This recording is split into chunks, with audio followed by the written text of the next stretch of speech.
This show is brought to you by Safety FM. Well, hello and welcome to an all-new episode of Safety FM with Jay Allen. I hope everything is good and grand inside of your neck of the woods as we are hanging out on this Tuesday, July the 1st of 2025. So yes, we're going to have a brief conversation today in regards of what is going on inside of the world. So as I got back from Banff and doing all of the stuff with Energy Safety Canada during their conference, I did not have the opportunity to catch up with Gordon Walsh while I was there. Now, Gordon Walsh and I actually made, contact with each other in regards to doing a conversation once I got back to Florida. But Gordon Walsh is the principal consultant for Safety Center of Excellence at Energy Safety Canada. So we got to catch up with the conversation and talking about what had gone on the week before. So if you sit back right now, relax, and enjoy the conversation between me and Gordon Walsh here on Safety FM with Jay Allen.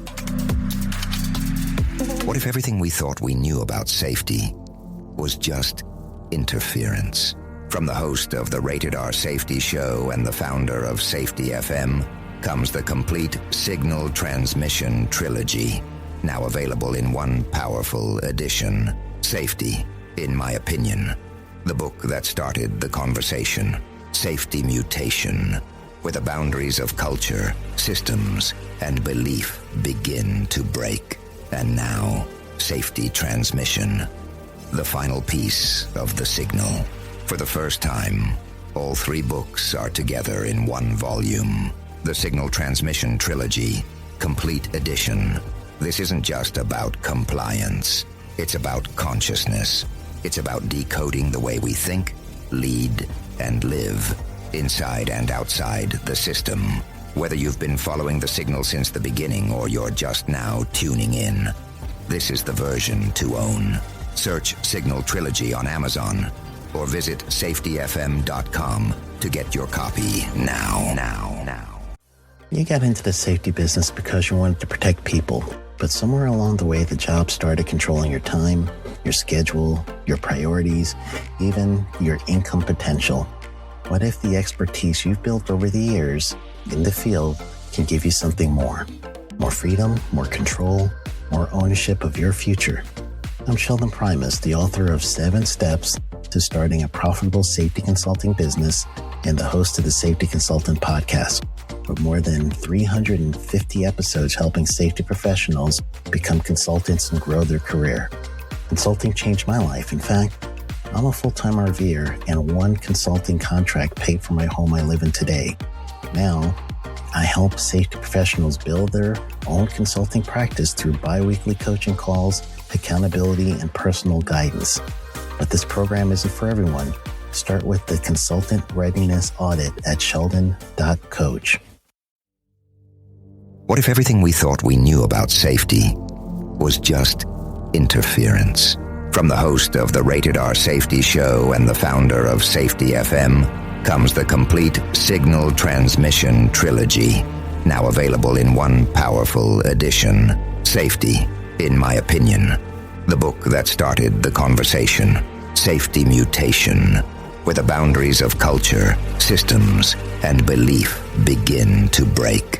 And now, Safety Transmission, the final piece of the signal.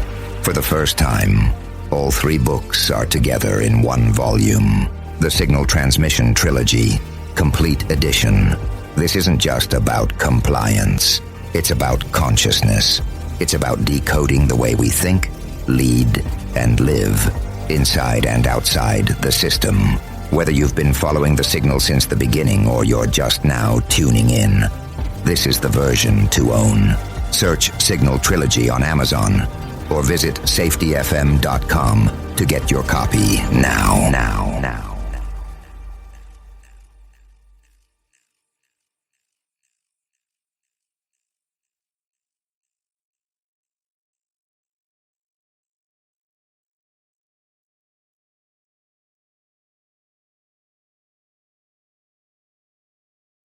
You got into the safety business because you wanted to protect people, but somewhere along the way, the job started controlling your time, your schedule, your priorities, even your income potential.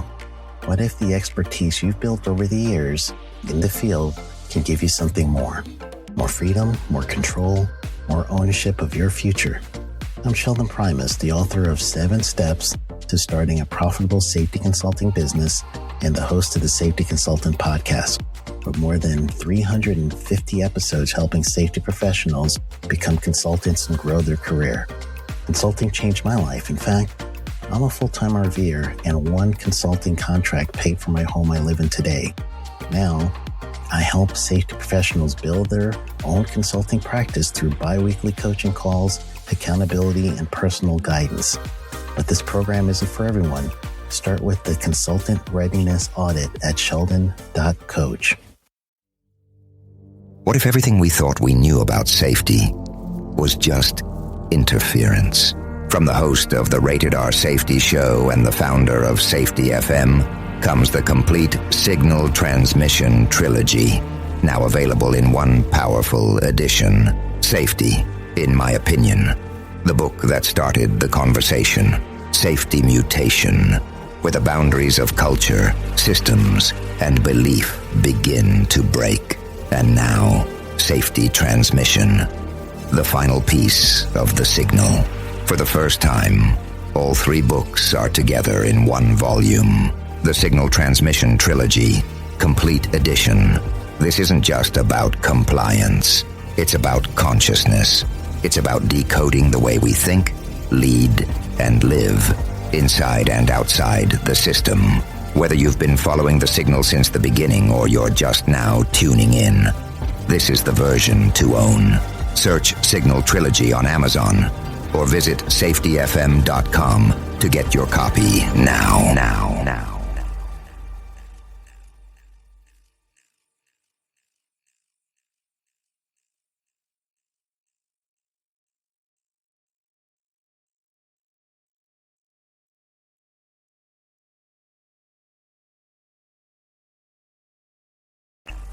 So let's just start off with a simple conversation. I know that we are back from Energy Safety Canada's conference from last week, which I had to tell you, another extravagant event that you guys have put on. I don't even know how the planning process goes through in regards to how you all get this all set up. Can you talk a little bit on how you plan, how you structure this? How does this all come together? Because it lands perfectly. I just don't understand the inner workings on how you come up with some of the people that you have on your schedule, how you get this information out to people. It's just amazing on how this magic that you guys do behind the scenes. Yeah, thanks for that, Jay. It is a ton of work to put together a conference, as anyone knows, but it's, this conference is interesting because we literally start next year's planning at the event itself. So when we're walking around talking to the delegates, when we're talking to the presenters, we're listening to the presenters. We're actually, gathering data for next year for next year's plan to kind of look and say, okay, people are asking this, people are commenting about this. This seems to be resonating with people. This seems to be over people's head or not interesting. So we're trying to say, okay, did we hit it out of the park? Did we, are we 70% on point? Are we 50% on point?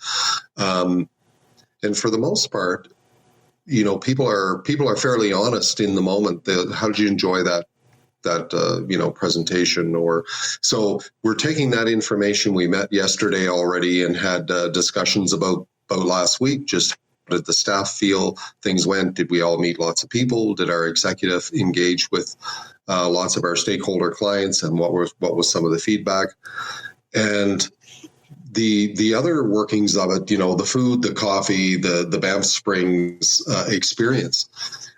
Amy, that's really our communications team. They're dealing directly with the group that they commissioned to do that, and with the staff, and then they'll have an after meeting to go over. Oh, we ran out of bacon in the morning, for instance, or, there was the water jugs were empty or something of that nature. These were a couple of things that I noticed that those will get communicated up to the organization that is in charge, and the coordinating group that we deal with. And so, it's literally starts during the event to plan for next year's event. Kind of, that off the cuff, but that's really the conversations that are taking place already. And we have a form tomorrow. Well, let me ask that question there, because there was already some things that were going on that seemed pretty interesting, because last year it was very, we'll say, hop-centric in regards to talking about theory and so on. This year, there was a lot of information with tools, talking about tools. There was also a lot of a conversation about artificial intelligence, which I think that it's great. I love technology, so I could probably sit here for hours just listening to somebody talk about technology. So when you're going around and looking at different things that are going on inside of the industry, because you go to several different events, how do you come up with the ideas of this is what needs to come back to the conference? And how many conferences do you have to go to, or how many events do you have to go to come to the determination that this is what you want to bring to Energy Safety Canada?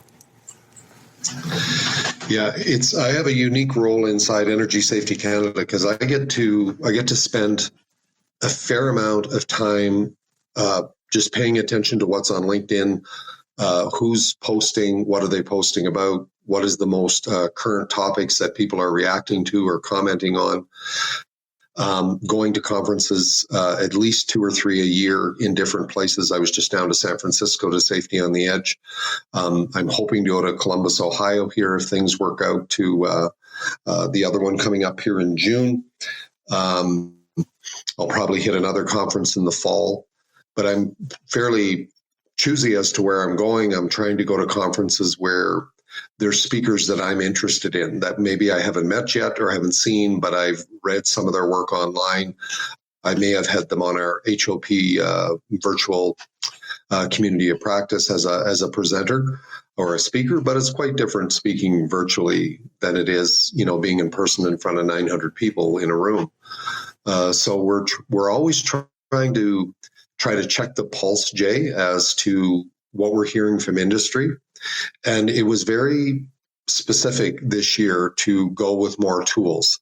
And you're absolutely right. Your observation is correct. What we're trying to do is have some leading edge stuff, the AI, kind of out there a little bit and maybe a little more academic. Try to serve that side of getting people to reach further and think a little deeper as to how we're moving forward in this space and evolving our safety mindset. But then at the same time, we have a lot of companies that are saying, thank you, I'm interested in theory. That's helpful, but it's not as helpful as having a tool for me to be able to go into my executive and say, these are the things that I need to do or I would like to do. Can you support these? And this will give us some momentum to go forward. So we definitely need to have a spectrum now, because we have a fairly educated stakeholder group that's coming to the conference from many different industries, mostly the oil and gas and the energy industry. But we have a fairly mature group there that are looking for new things to enhance where they're already at. Well, and let me ask something here, because there was something that was done during Jeff Liss and Brett Sutton's presentation.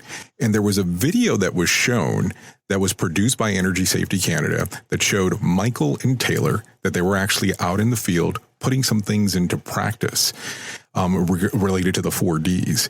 How did Energy Safety Canada decide to get involved with this particular process? Because it was a very well-produced video, and it really gave a lot of information. Was some of the portion of deciding to produce this video because of people wanting to see some of these items at work? Yeah, we try to, usually when we take some of these concepts like the energy wheel or like the 4Ds, what we try to do is see how this is resonating in presentations with our, at the Banff conference, or maybe in a webinar, or maybe a speaker I have on, our HOP community of practice.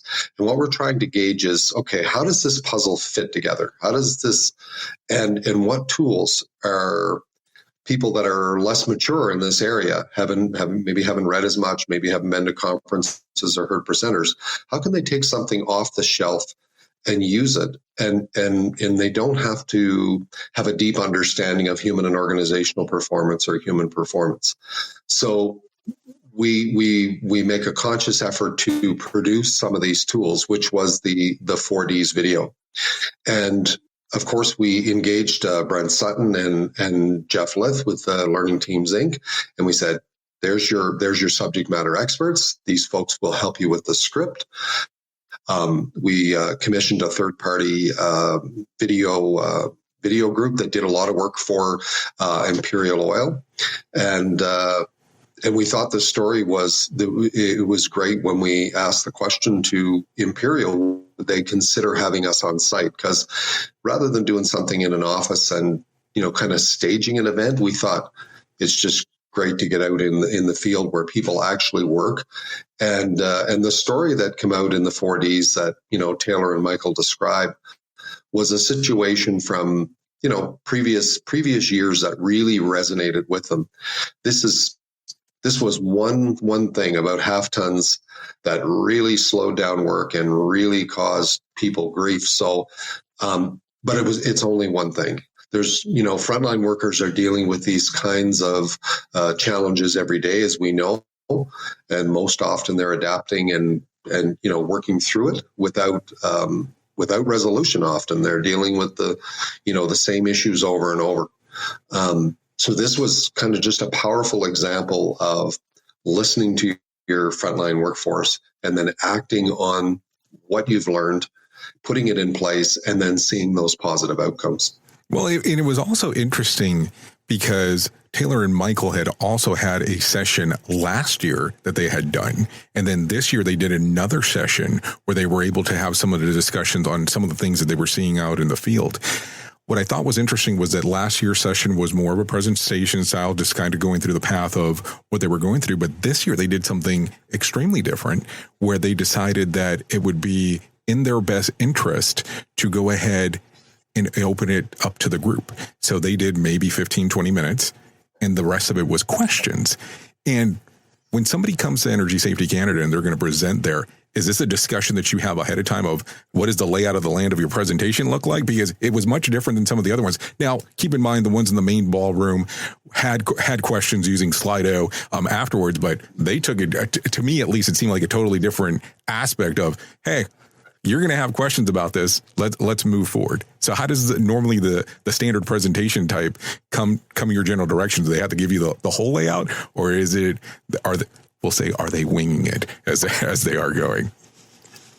Yeah, no, that's a good question, Jay. We hit this from a few different angles. So if we're kind of interested in a presenter going at the front of the room, we have to have a pretty good confidence that person is going to be engaged in the topics that is going to be interesting to our people. But we don't, as a group at Energy Safety Canada, go over people's slides slide for slide. A lot of presenters are happy to share it. Matter of fact, a couple of presenters came to me and said, Cindy Landlal and Carmen Lopez, oh, did you see my presentation? And I said, actually, I didn't. I'm very interested in hearing you when you're on the stage. So with Michael and Taylor, I believe it was their idea that they would kind of have more of a storytelling style, and then start engaging to hear some stories from other people in the audience, so that it's much more engaging in that smaller room environment. And I remember when we were in Florida, and you and I had met down there at that time, and we had the little breakout sessions after the main presentations in the smaller rooms, 15, 20 people. And those were powerful opportunities to meet the speaker and ask some very specific questions and have some engaging conversations. So I think that was Taylor and Michael's. It's their experience. Taylor does a lot of training of leadership in Imperial Oil, and it gives.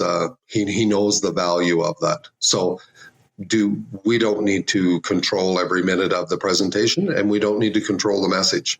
If we believe that the people are bringing good stuff to the table, and maybe the views are a little bit different or a little unorthodox or something else, that's okay. We're good with having having different voices in the room, and even conflicting voices if it raises good points that people are dealing with.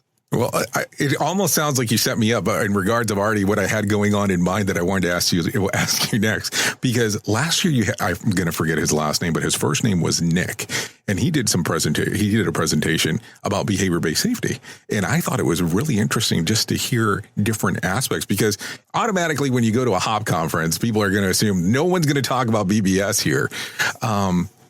So when that came about, idealistically, what was the reasoning behind going, let's go behavior-based safety in regards to some of the conversations, if you don't mind me asking? Because I just want to have an understanding, because I love how the openness that Energy Safety Canada has with some of the stuff that's going on. Yeah, it's one of those things. I didn't know much about Nick's work before he came up last year, and I didn't know how deeply he was involved with behavior-based safety. And I think sometimes folks think it's either this or that. And that was one of the criticisms early on when Energy Safety Canada started moving into the space of human and organizational performance and safety differently. People started, they had their own assumptions that, we're going to toss everything we've been doing up to date and what's been successful for us. And now you guys are giving us another program, so to speak. And we were very cautious about that, to try to reiterate to people that this is not the intent, right? The intent is to bring new thinking that has been successful by other industries and for decades, and to try to learn something from some of these new ways. But one of the things we talk about, Jay, is just say, if your system is stable and you're happy with your system and it's performing well with you, who are we to tell you from outside your organization what you should or shouldn't do? So if behavior-based safety is something that works in your environment, then all the power to you. If strict command and control or hierarchical leadership has worked for you, and you're able to keep things stable and your performance says so, and you're able to employ people, who are we to tell you how to run your business? But we look at it from more of a collective across the industry. And we have 21 industry codes that Energy Safety Canada has a direct sight line in our data for. And that's what we're making our judgment calls to say, yeah, some things we've been doing a good job of. And over the last 30, 35 years, we've been really reducing overall injury rates. No two ways about it. Great. And we did a great job up until about 10 years ago on reducing fatalities. We were going down, down, down, and then we kind of flatlined. And when we looked at our performance on the fatality and serious injury side, was pretty representative in the United States. It was pretty representative in other places in the world, like Australia. I think Europe actually is, doing better than us. But the reality is, voices and critical thinking, that's what we're trying to connect here. Part of our Safety Center of Excellence mandate is to engage academics, learn and learn from those academics, learn from what I call the conversations with lots of smart people, and try to have those voices come and engage industry in a different way, not in good or bad, but in more critical thinking about how we're managing our safety. I have to tell you that just the open-mindedness behind it, especially the approach that you and Energy Safety Canada are taking, is just quite amazing. And then especially the access points that you have that you're able to take a look at. Now, for the people that don't understand the structure of how Energy Safety Canada works, can you tell them on how it's structured within the organization itself and how it came about? Sure. So Energy Safety Canada merged with the Oil Sands Safety Association 7 seven plus years ago. We used to be N-formed, and before that we were PITS. And for the folks that have been in the industry for a long time, there has always been an industry safety association that had folks from the industry on the board of directors and advising our executive as to the strategies to work with industry directly to, manage, decrease serious injuries and fatalities and significant events that could harm the environment and the public. So this has been an ongoing safety association for many, many years. We're a group of about 120 staff, and we're in British Columbia. We have an office. We have an office in Weyburn, Saskatchewan, one in Nisku, and a big center, in an industry center up there in oil and gas operations on site. We have our main office in Calgary, and we dispatch across, from the East Coast to the West Coast, from LNG to the offshore in Newfoundland, and not that we're experts in these areas. We're learning with industry, and we're here as a resource to try to, provide as much support as we can for the organizations working in these more, I guess, obscure areas compared to our traditional oil and gas operations, as well as our oil sands operations in Fort McMurray, Alberta. But how we're structured is we are what we call a not-for-profit charitable organization, a not-for-profit safety organization. We are funded by industry through the Workers' Compensation Board. We receive some of our funding through a levy that is voluntarily given by industry to support our safety association, and then we make other revenue through our training models and services. There are, I believe, 13 not-for-profit safety associations in Alberta. We're quite unique in that way. We have a hotel association. We have a Alberta Construction Safety Association, Manufacturers Health and Safety Association, Alberta Motor Transport Safety Association, and many more. And it really gives you just a focus on your industry. You're engaged directly with your industry and supported by your industry. And we have a lot of advisory committees where industry people will sit on those committees, and that helps us chart our course forward from a strategy standpoint as to what we should be focused on and what type of tools, guidelines, education that industry will need.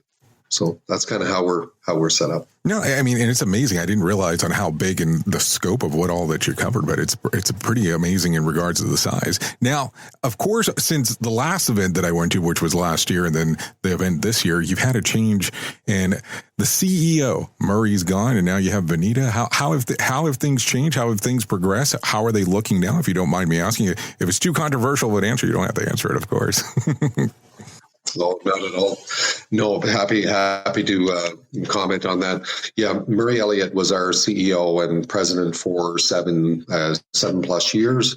Murray brought real structure to the organization and a real focus on serious injury and fatality through the work that he did with our board of directors, and the building that competency in-house and really, setting the ship in the right direction.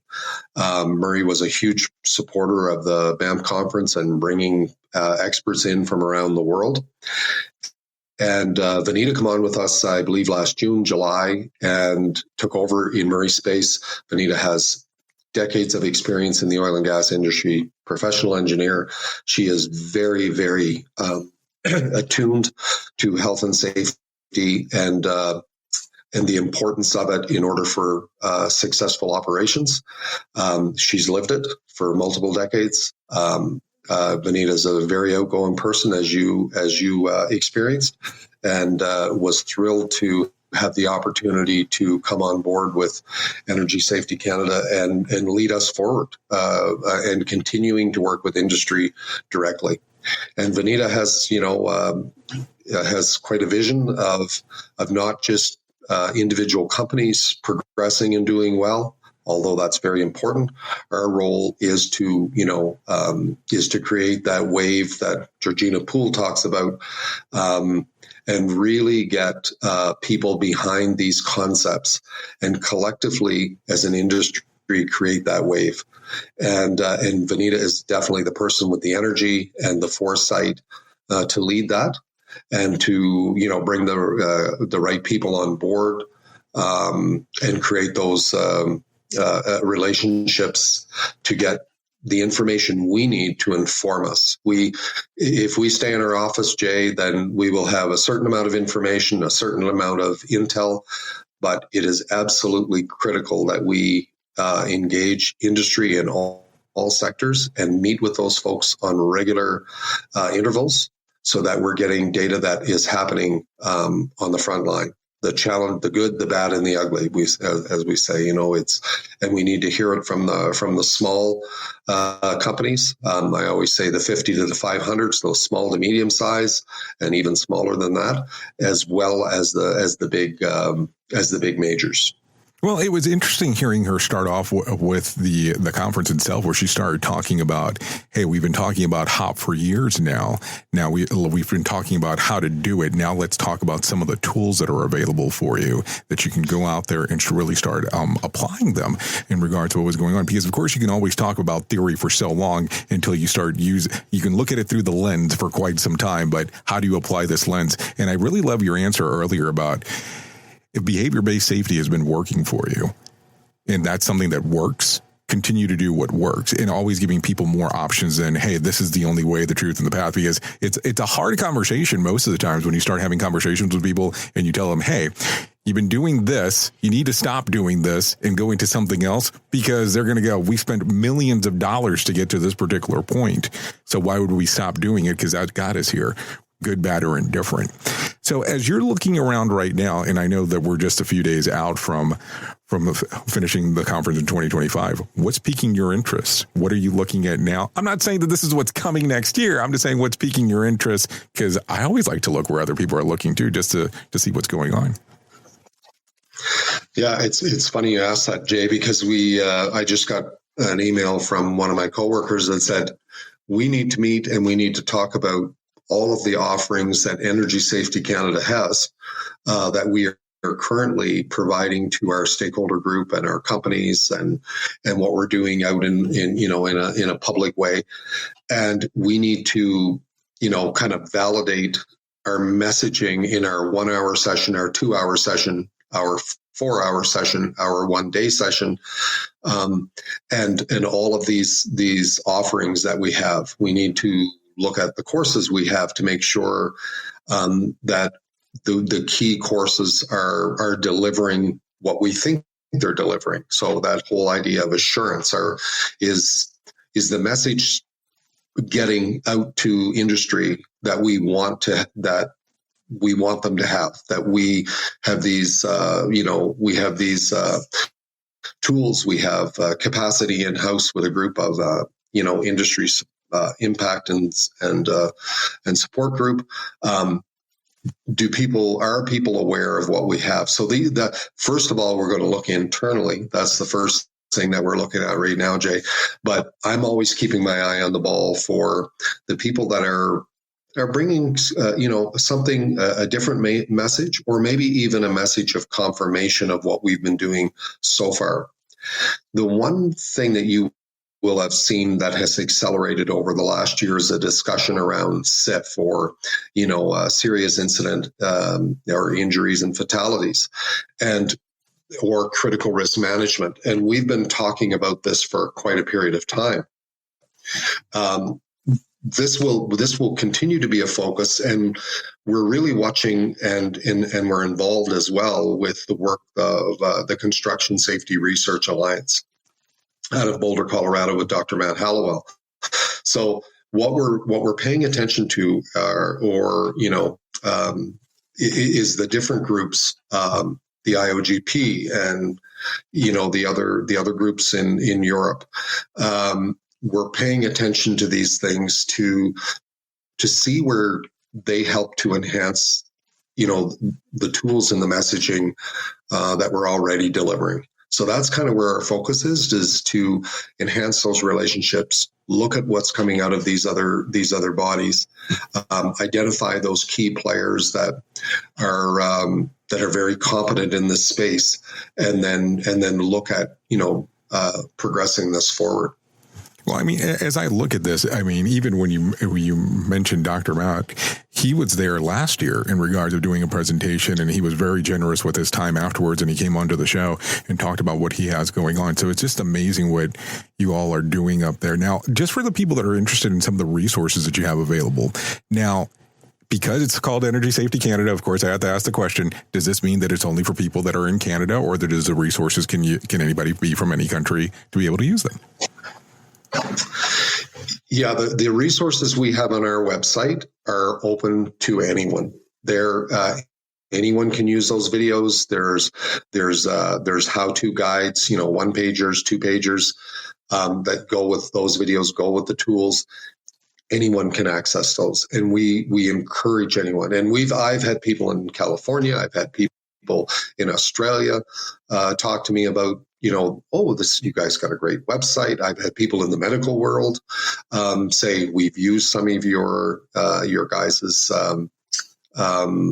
tools that you have, and this is really cool. That this is people in the industrial construction, even residential construction. It's wide open, Jay. Anything we put on our website is designed to just try to get the word out there, and we do a lot of presentations that are outside of the Energy Association. I did one yesterday for a municipality in Northern Alberta. I did a virtual presentation for them for 1 hour on HOP. I'll be doing another one next week for construction related, virtual. It's 1 hour of my time. But what I'm trying to do, Jay, is to be thoughtful about sharing what we've learned, as Exxon and Imperial have shared with us, and Chevron has shared with us, and Shell has shared with us, and the work that Suncor is doing, and Syncrude, and the other agencies and other big companies. We're trying to do the same, and really have this. It truly is about, if we can, as a collective, can get people behind what we believe can make a difference in saving people's lives.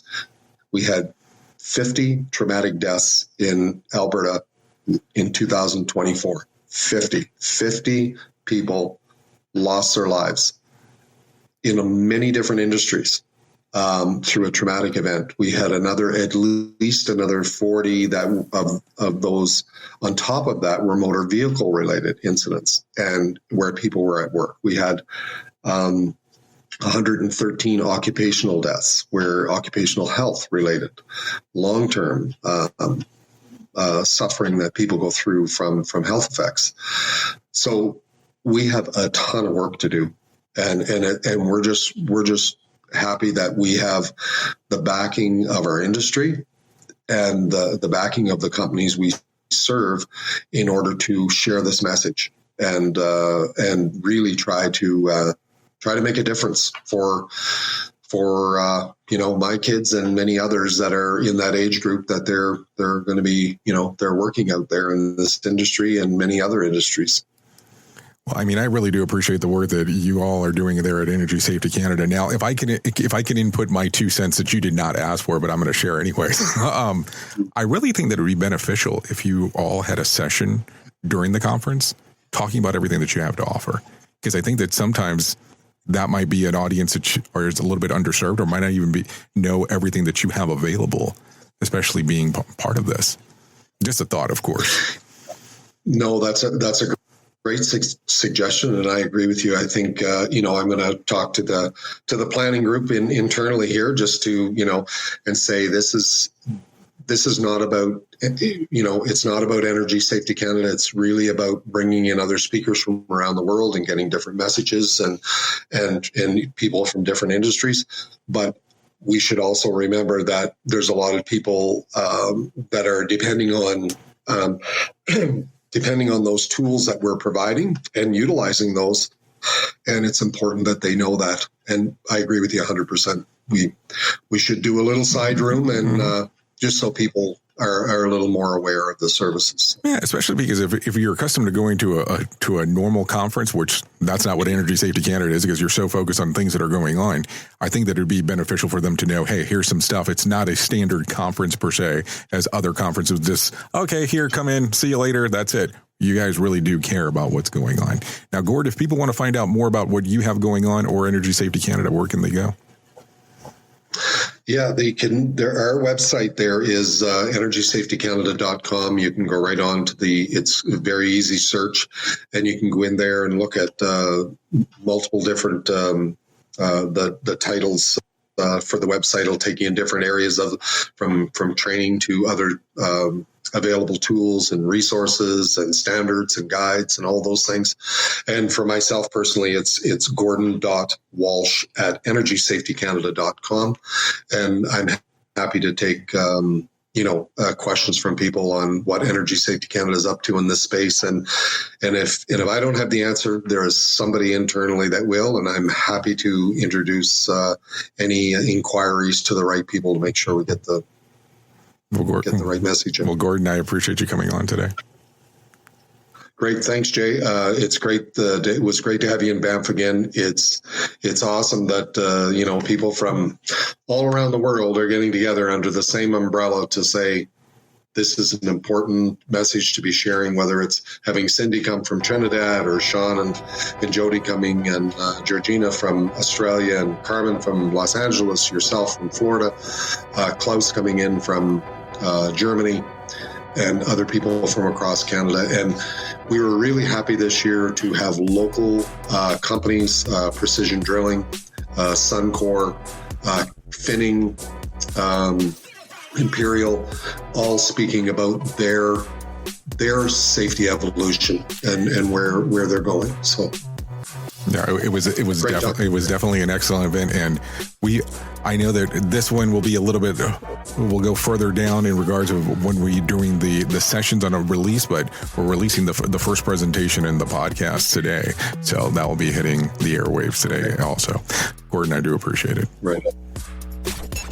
The views and opinions expressed during this broadcast, podcast, or radio show are solely those of the host and guests and do not necessarily reflect the official policy or position of Safety FM and or Radio Big. The content discussed, including examples of analysis, is provided for illustrative purposes only. It should not be applied as the sole solution in real-world scenarios, as it is based on limited and dated open source information. Any assumptions made during this broadcast, podcast, or radio show are not reflective of Safety FM and or Radio Big. No portion of this broadcast, podcast, or radio show may be reproduced, stored in a retrieval system, or transmitted in any form or by any means, electronic, mechanical, recording, or otherwise, without prior written permission of Safety FM and or Radio Big. For permission requests, please contact Safety FM or Radio Big directly.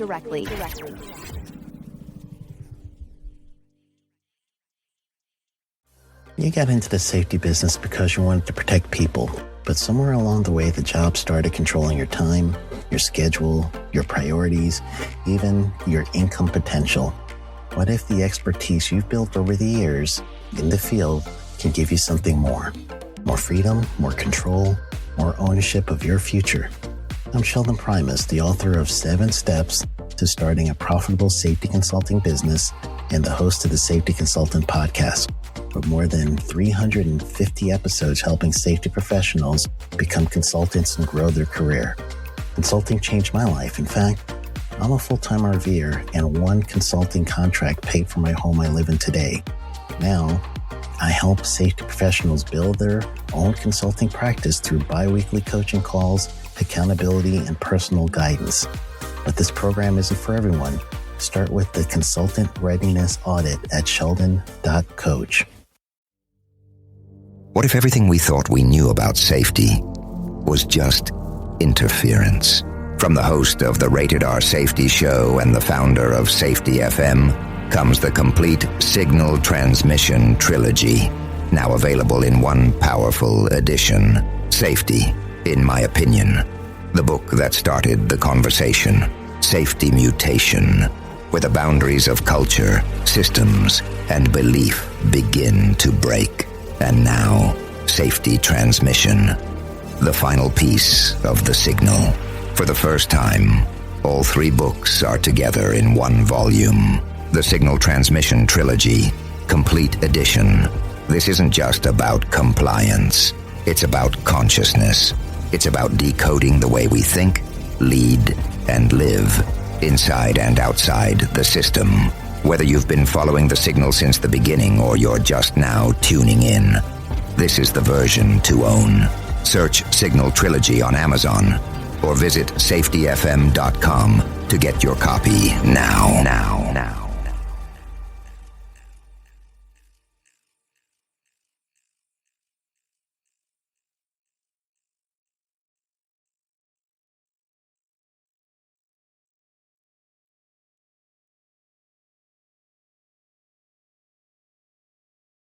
You got into the safety business because you wanted to protect people, but somewhere along the way, the job started controlling your time, your schedule, your priorities, even your income potential. What if the expertise you've built over the years in the field can give you something more?